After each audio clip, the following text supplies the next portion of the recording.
Hey everybody, if you missed class today, you missed out on going over the quiz we had yesterday over John F. Kennedy's Race to Space speech.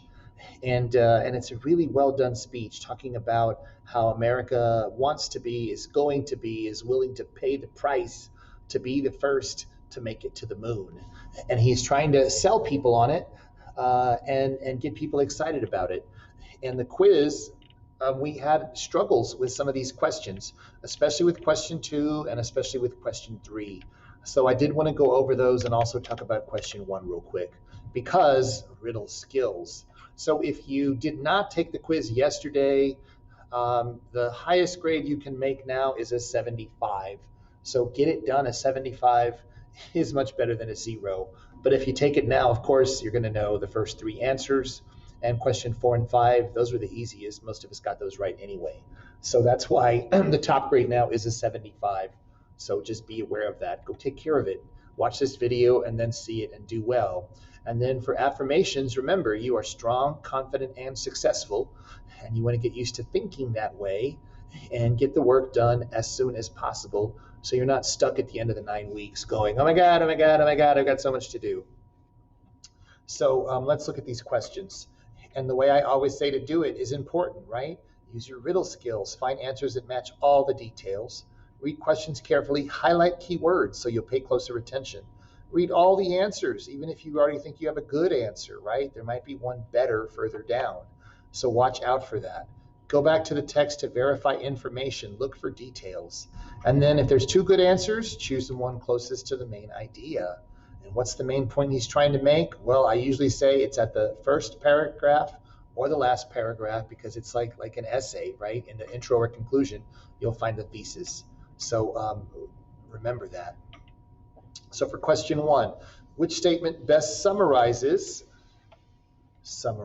gives us the overall information of this central idea of the speech? Let's make these yellow, not red. Which statement best summarizes a central idea of the speech? Okay, A, America was in a space race with the Soviet Union during the Cold War, which prompted all the United States' efforts to reach the moon.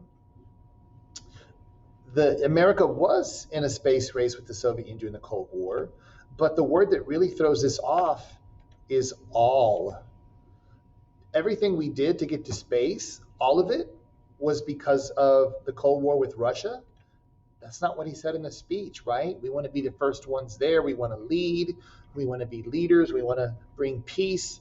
So it had some of it, but not all. And you got to watch out with those answers that say all or none. And a lot of times they are wrong. So this is not a good answer because of the way it says all. So watch out for that. The U.S. should and will be the first to reach the moon, thus securing its place at the forefront at the era of space exploration. That is pretty much overall what he said about the speech. That's a great answer. But let's keep reading. President Kennedy single-handedly backed the space program against the wishes of many. Single-handedly? All by himself?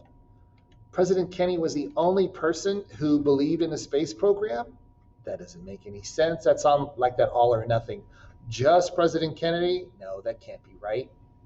At the time, human history was at its peak of scientific discovery and technological progress. Well, and at that time, yeah, we were pretty high up. But look at this, with little left to learn. In 1963, we pretty much knew everything that we needed to know, that there was to know. Those 3 answers are all bad. Only one of them is good. So B is correct.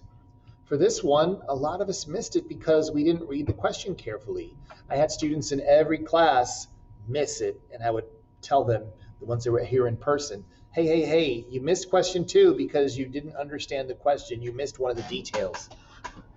Look at it again and see if you can figure out why you missed it. And I had kids in every class going, okay, which quote best supports the answer to part A?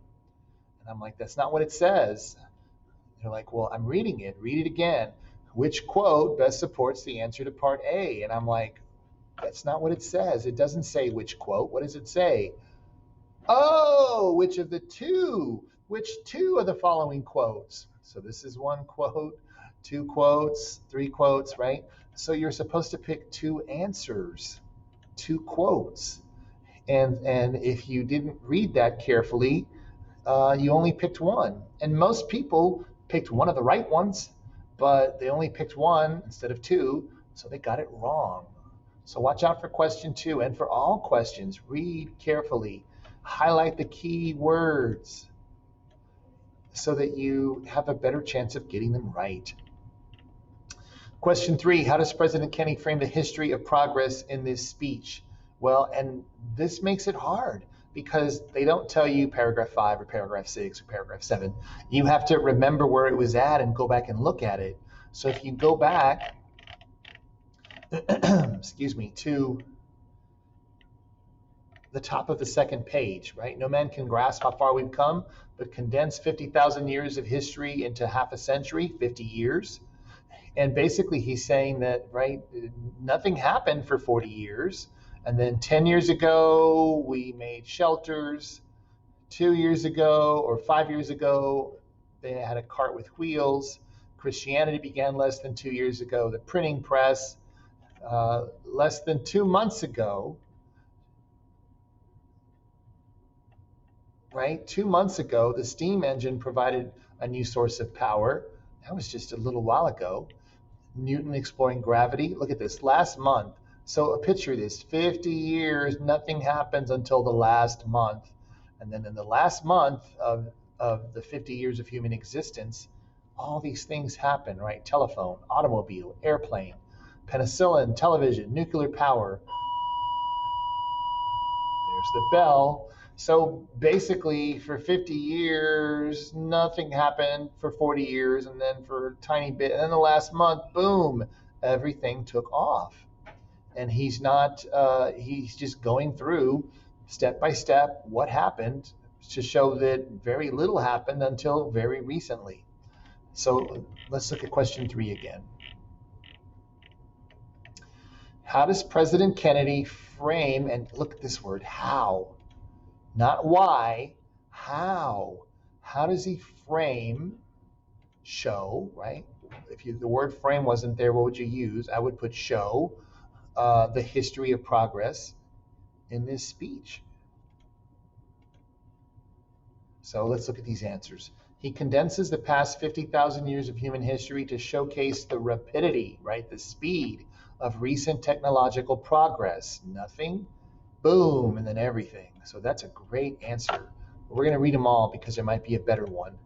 He condenses the past 50 years of human history to highlight America's major part in recent progress and industrialization.